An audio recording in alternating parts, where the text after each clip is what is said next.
बिस्मिल्लाहिर्रहमानिर्रहीम। अस्सलाम वालेकुम। डियर स्टूडेंट्स, आज के लेक्चर में हम लोग सोशियोलॉजी एज साइंस पढ़ेंगे। जैसा कि हमने सोशियोलॉजी की डेफिनेशन में पढ़ा था, sociology is the scientific study of society. ये जो साइंटिफिक वर्ड था यही साइंस को रिप्रेजेंट कर रहा है। हमें पता होना चाहिए कि साइंस कहते किसे हैं। Science refers to the logical, systematic method by which knowledge is obtained। यानी कि साइंस जो है एक सिस्टमेटिक वे है जिसके थ्रू हम लोग नॉलेज गेन करते हैं। इसी तरह एक और डेफिनेशन है, science is a body of organised verified knowledge which has been secured through scientific investigation. Simple अगर हम लोग कहें तो तजर्बात और मुशाहदात की बेस पे जो नॉलेज हासिल किया जाता है उसी को ही साइंस कहते हैं।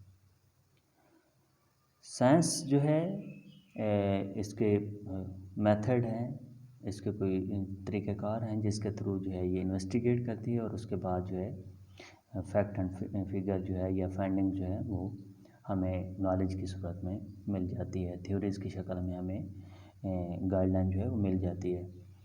तो हम लोग देखते हैं कि साइंस जो है उसको टू टाइप में डिवाइड किया गया है। One is a natural, other is a social. Natural sciences जो हैं वो नेचुरल ऑब्जेक्ट्स को जो है, नेचुरल थिंग्स को जो है वो स्टडी करती हैं, नेचुरल फिनोमेनाज को स्टडी करती हैं, जिसके अंदर प्लांट्स आ जाते हैं, एनिमल आ जाते हैं, मून, स्टार, रिवर वगैरह।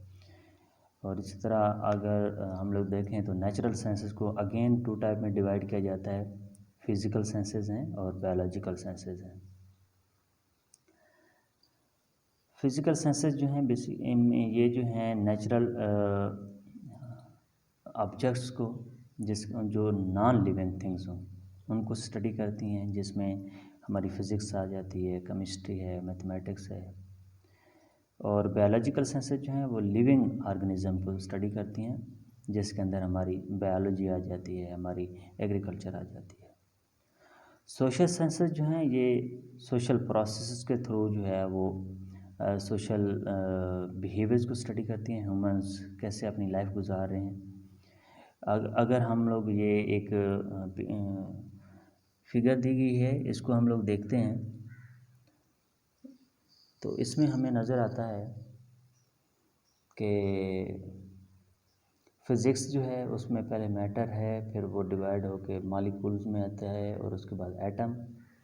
इस तरह लिविंग ऑर्गेनिज़म जो है वो टिश्यूज़ से होता हुआ सेल तक, और सोसाइटी जो है वो ग्रुप्स में, और ग्रुप्स जो हैं फिर इंटरेक्शन कर रहे हैं, यानी कि इंडिविजुअल लेवल पे लोग एक दूसरे से कैसे बातचीत करते हैं। तो यही सोशल साइंसेस में देखा जाता है, ये ग्रुप्स कैसे बनते हैं, ये सोसाइटी कैसे डेवलप होती है और इंटरेक्शन कैसे होता है, लोग एक दूसरे के साथ कम्युनिकेट कैसे कर रहे होते हैं, एक दूसरे के साथ मिल के रहते क्यों हैं, इंटरडिपेंडेंसी क्यों है, कलेक्टिव बिहेवियर कैसे डेवलप हो रहे हैं, नॉर्म्स वैल्यूज़ कैसे डेवलप हो रही हैं, सोसाइटी अपने आप को कैसे स्टेबल रखे हुए, ये सारी चीज़ें जो हैं वो सोशल साइंसेस में देखी जाती हैं, जिसमें एंथ्रोपोलॉजी है, इकोनॉमिक्स है, पॉलिटिकल साइंस है, फ़िलासफ़ी है।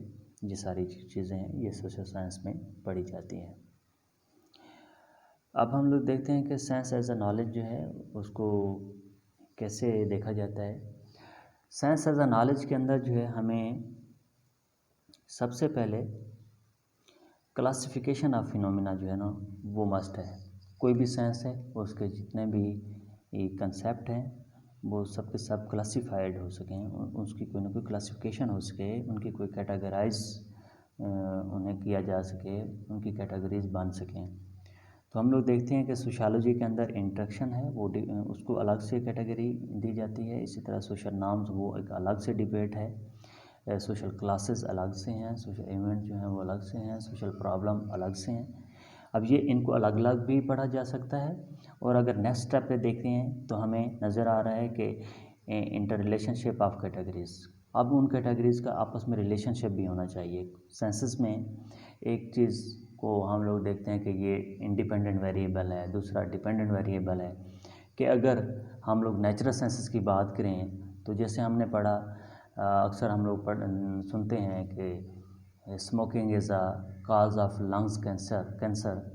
तो ये एक थ्योरी है जो बायोलॉजिकल साइंसेस की है, जिसमें हमें बताया गया है कि स्मोकिंग जो है वो काज बन सकती है, यानी कि स्मोकिंग इंडिपेंडेंट वेरिएबल है और जो कैंसर है किसी भी बंदे में हो रहा है वो डिपेंडेंट वेरिएबल है। इसी तरह हम लोग देखते हैं एग्रीकल्चर में, अगर तो आप केमिकल्स का यूज़ करेंगे, खादों का इस्तेमाल करेंगे तो आपकी पैदावार बढ़ जाएगी। अब केमिकल का इस्तेमाल करना जो है ये इंडिपेंडेंट वेरिएबल है और डिपेंड के कौन सी चीज़ कर रही है, वो जो प्रोडक्शन हो रही है वो डिपेंड कर रही है on the new technology, on the new pesticide. ये सारी चीज़ें जो हैं अपना एक इफ़ेक्ट छोड़ रही हैं, जिसके साथ या पैदावार बढ़ रही है या कम हो रही है। तो इसी तरह हम लोग सोशियोलॉजी के अंदर भी रिलेशनशिप जो है वो देखते हैं कि इंस्टीट्यूशन का रिलेशनशिप बन रहा होता है इंटरेक्शन के साथ। अब इंस्टीट्यूशन जो है, अब फैमिली जो है, इसका हमारी कम्युनिकेशन के ऊपर इफ़ेक्ट है, हमारी थिंकिंग के ऊपर इफ़ेक्ट है। हम लोग, हमारी जो जैसी तरबियत होती है हम वैसा ही परफॉर्म कर रहे होते हैं सोसाइटी के अंदर। तो ये एक इंस्टीट्यूशन का हमारी ओवरऑल इंटरेक्शन के ऊपर, हमारी ओवरऑल कम्युनिकेशन के ऊपर, हमारी ओवरऑल सोशल लाइफ के ऊपर जो है एक इफ़ेक्ट जो है वो पड़ रहा है। तो ये एक रिलेशनशिप बनता है। अब इन्हीं रिलेशनशिप को जो है वो मज़ीद एक्सप्लेन करने के लिए जो है ना, एक्सप्लेनेशन ऑफ ऑब्जेक्ट वर्ड जो है, इसमें के अंदर जो है हम लोग जो है हर सेंस जो है वो जो फिनोमिनाल्स हैं उनकी जो है आपस में जो है वो explanation through hypothesis, through laws, through principles, through theories जो है ना वो कर रही होती है। बेसिकली जो हाइपोथेसिस हैं इसको हम लोग ऐसे डिफ़ाइन करते हैं कि a statement in which we explain the relationship between two और मोर वेरिएबल्स, कि ऐसी स्टेटमेंट जिसके अंदर हम लोग दो या दो से ज़्यादा वेरिएबल का रिलेशनशिप शो कर रहे होते हैं, वो हाइपोथेसिस होते हैं। फिर ये एक प्रोसीजर के तहत चेक किया जाता है कि आया हमने जो रिलेशनशिप बनाया था उसको एक्सेप्ट करना है या रिजेक्ट करना है, आया उसका कोई रिलेशन था या नहीं था। इसके साथ हम फिर कोई ना कोई फाइंडिंग तक पहुंचते हैं। तो सोशियोलॉजी के अंदर भी हाइपोथेसिस जो है वो डेवलप होते हैं, जिस तरह the more the interaction with anti social associates the more the crime, कि अगर आपका रिलेशनशिप जो है, आपकी जो कम्युनिकेशन जो है, आपका मेल जोल जो है वो एंटी सोशल बिहेवियर के साथ है। एंटी सोशल कौन सी होती हैं? जो माशरे के बताए हुए तरीक़ाकार के ऊपर नहीं चलते, एंटी होते हैं, वो एंटी सोशल हो गए। अगर आपका उनके साथ है रिलेशन तो आप भी बिगाड़ वाले बन जाएंगे, आप भी क्राइम करने वाले बन जाएंगे। तो इसी तरह हम लोग अगर दूसरा हाइपोथेसिस देखें, the more the emotional disturbance in the child the more the delinquency, कि अगर बच्चे के अंदर इमोशंस हैं वो डिस्टर्बेंस है उसकी, वो डिस्टर्ब रहता है, उसे गुस्सा बड़ी जल्दी आ जाता है, वो जो आपकी इमोशंस होती हैं एक नॉर्मल इंसान की, वो स्टेबल नहीं है, वो डिस्टर्ब है। बच्चा जो है वो अग्रेसिव बिहेवियर वाला है, एकदम से वो जो है गुस्सा जो है वो कर जाता है, तो चांसेस ज़्यादा हैं कि वो डेलिक्वेंसी की तरफ जाएगा। डेलिक्वेंसी क्या होती है? बच्चों के जो जराइम होते हैं उसे कहा जाता है। तो वो जराइम की दुनिया में जो है उसके चांसेस ज़्यादा हैं as compare to those child who are stable in their emotions. तो इसी तरह हम लोग नेक्स्ट जो है एक और हाइपोथेसिस देखते हैं, the greater the difference of religious ideas between the spouses the more possibility of divorce, कि अगर रिलीजियस आइडियाज़ मुख्तलिफ हैं मियाँ बीवी के, तो चांसेस ज़्यादा हैं कि उनके दरमियान जो है ना वो डिवोर्स हो जाएगी। एक जो हैं वो किसी और मज़हब से हैं या किसी और सेक्स से हैं तो प्रॉब्लम रहेगा।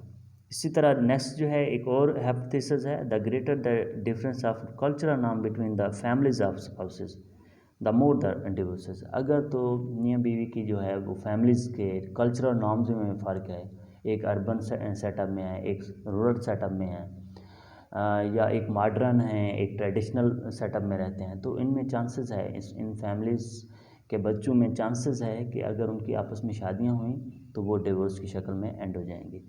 तो ये एक्सप्लेनेशन हो रही है सोशल फिनोमेनास की, सोशल इवेंट्स की, सोशल इफ़ेक्ट्स की, कि जिस तरह हमने बाकी साइंसेस में देखा, जिसमें हमने कोई प्रोडक्शन का रिलेशन केमिकल्स के साथ देखा, इसी तरह हमने कोई स्मोकिंग का रिलेशनशिप बीमारी के साथ देखा, तो यहाँ पे भी एक रिलेशनशिप हम लोग स्टडी कर सकते हैं। यानी कि जो साइंस का प्रोसीजर है, मेथड है, उसके ऊपर सोशियोलॉजी पूरा उतर रही है।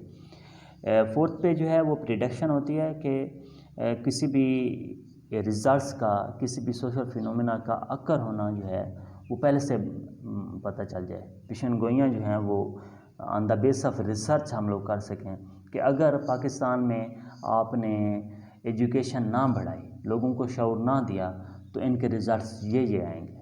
लोग जो हैं वो बेरोज़गार हो जाएंगे, लोग जो हैं वो बिगाड़ की तरफ जाएंगे, जराइम की तरफ जाएंगे, टेररिज्म की तरफ जाएंगे। तो ये जो है एक प्रिडिक्शन जो है on the base of researches, on the base of scientific procedure जो है हम लोग करते हैं। तो ये साइंस का, हर साइंस का काम होता है कि वो प्रिडिक्ट करे। जैसे हमें पहले से पता है कि H2O जो है वो पानी में कन्वर्ट हो जाएगा। इसी तरह हम लोग कह सकते हैं, जैसे हमने पहले भी देखा सुसाइड की थ्योरीज़ में, कि अगर इंटीग्रेशन नहीं होगी, लोग जो हैं एक दूसरे के साथ अपने रिलेशन जो है वो वीक कर लेंगे, तो हो चांसेस हैं कि लोग जो हैं उनमें सुसाइड रेट बढ़ जाए। अगर गवर्नमेंट जो है वो अपना प्रॉपर वर्क नहीं करेगी, लोगों को फैसिलिटेट नहीं करेगी, रूल रेगुलेशन जो है वो नहीं होंगे, तो फिर भी हो सकता है लोग जो हैं वो इनोमिक कंडीशन में चले जाएं, इनोमिक के बाद जो है वो सुसाइड करने पे आ जाएं। तो ये प्रिडिक्शंस हैं।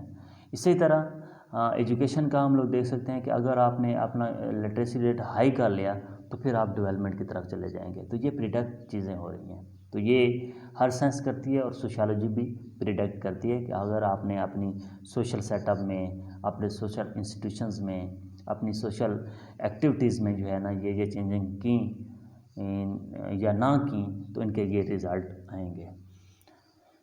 तो ये हमने जितने भी साइंस के बेसिक चीज़ें होती हैं जो उसको साइंस सब्जेक्ट समझती हैं या मानती हैं, वो सारी की सारी जो हैं वो हमने सोशियोलॉजी के अंदर देखी हैं, जिसमें क्लासिफिकेशन भी हो रही है, फिर रिलेशनशिप भी देखा जा सकता है, रिलेशनशिप को एक्सप्लेन भी किया जा सकता है, प्रिडिक्ट भी किया जा रहा है।